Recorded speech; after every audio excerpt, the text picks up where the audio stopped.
Hi everyone, and today I wanted to talk to you about how to set up for 2018. So I caught up with the Bendigo Women's Football Club yesterday up in Bendigo, and their chairman was talking to me about how best to set up things for next year, for the new committee coming on, and a few of those sorts of things. So with that in mind, I thought I'd shoot this and give you a few tips as to how you can leverage Tidy HQ, because not all of it's obvious, which is something we need to fix, but I think a lot of it can be really, really useful for you. So without further ado, I'll switch over to the demonstration account and just start showing you how these things can work. So this is a public demonstration account. There's a lot of things in here. But let's skip all this and let's go straight down to the organization settings. If you haven't got your head around users and roles yet, I'd invite you to check out this area here. So users and roles. Users are just other administrators that you have in your organizations. They might be on the committee. They could be a president, secretary, treasurer, extended committee, those organising events, those that just need to get things done, and all those sorts of things. You can invite users. If you're on the paid accounts, you can restrict permissions into each of the areas that you want to do. Roles is the role that an individual has at your organisation. So these roles are typically like president, vice president, secretary, whatever. These are actually really powerful bits of information. Up here you can see that you can print off these roles. So if you're at the AGM, one of my biggest gripes was not having role position descriptions to hand out at the AGM. This way you can write down exactly what's going on. You can see who's in each of their roles. Treasurer is Sarah. You can see what positions are vacant. If somebody is getting roped into one of these roles, they can have a bit of an idea as to what's going on and all those sorts of things with it all, which is fantastic.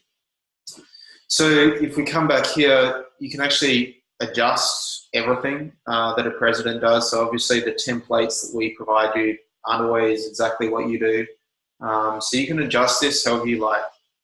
Where it starts to get very powerful is that you can tell which person is tied to this role. So that is, AGM's just happened. John Taylor is now the president and replaced John Citizen. You can also have messaging. So that is an email forwarding. It's probably could be better labeled, but what this is an email address that automatically forwards to whoever the individual is in that role. So instead of needing a new email address, or having yet another email account to check, because typically people in these roles are way too busy already. They don't need or want another email account to check. What's way easier and better, we feel, is just forward on whatever email to the personal address and let them handle it there. If they need to send any correspondence out via the club, we'll then come into Tidy and send out a communication that way. Really, really powerful. So if you, we'll make Isaac the president, because I hear he's a good guy. So now we've got Isaac set up as president and also vice president of this organisation. What you can now do is in tasks, if we head over to tasks, we can start to set up a succession plan in effect by allocating a task to a role, not an individual. So you see here, we've actually already started to do this. And whoever happens to be the treasurer or president, they'll get assigned that task. So they've already got the handover already sorted out for them. So walking into an organisation, you already know some of these things that you need to do. A lot of us, when we got introduced into these clubs, are flying blind for the first, well, arguably for most of the tenure. This way you can start to get a bit of a head start for it. So especially for recurring tasks, this is just such an easy one to do. So in the assignee, you can actually start to write the role of the person. So let's say the treasurer. We'll click that, and whoever happens to be treasurer, let's say report numbers to the local government.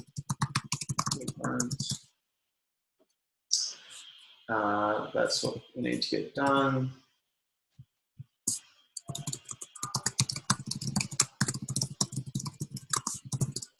Extra.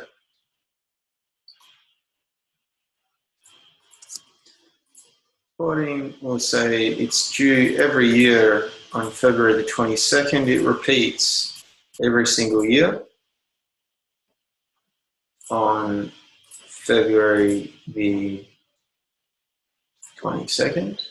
There is no end date. We can send a reminder 5 days before the task is due. You can add an attachment and all those sorts of things. But what we've got here now is a ready-made succession plan. So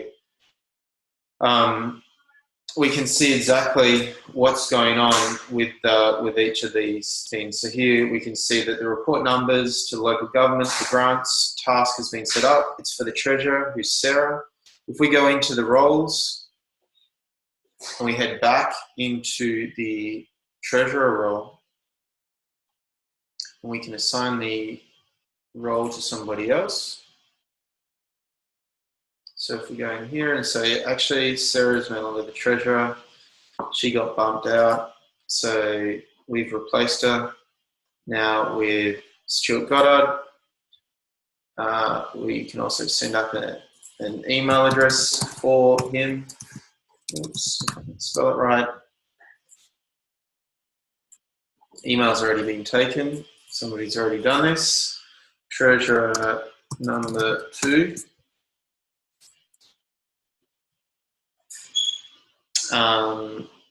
The perils of using a demonstration account.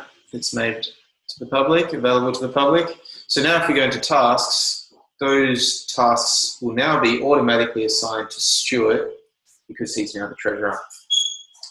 Really simple but powerful way to get your succession plan going up. So there's the treasurer and there's Stuart Goddard now being assigned these tasks.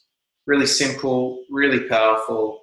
And I really hope that you enjoy that part of the platform, which we don't make people aware of too easily, or easily enough, should I say.